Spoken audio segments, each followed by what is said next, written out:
ముల్లాన్పూర్ వేదికగా ఆఫ్ఘనిస్తాన్తో జరుగుతున్న ఏకైక టెస్టు మ్యాచ్లో టాస్ గెలిచిన టీమిండియా కెప్టెన్ శుభ్మన్ గిల్ ముందుగా బ్యాటింగ్ ఎంచుకున్నాడు.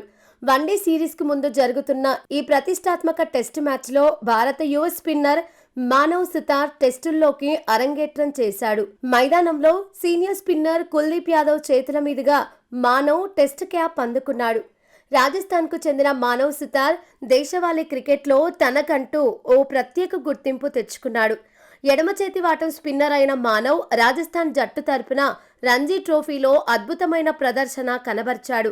ఖచ్చితమైన లైన్ అండ్ లెంత్తో బౌలింగ్ చేస్తూ నిలకడగా వికెట్లు పడగొట్టి జాతీయ సెలెక్టర్ల దృష్టిని ఆకర్షించాడు. కేవలం దేశవాళీలోనే కాకుండా ఎమర్జింగ్ టీమ్స్ ఆసియా కప్లో ఇండియా ఏ జట్టుకు ప్రాతినిధ్యం వహించి తన స్పిన్ మాయాజాలంతో ప్రత్యర్థి బ్యాటర్లను ముప్పుతిప్పలు పెట్టి తన టాలెంట్ ఏంటో నిరూపించుకున్నాడు. ఐపీఎల్లో గుజరాత్ జట్టులో ఆడాడు.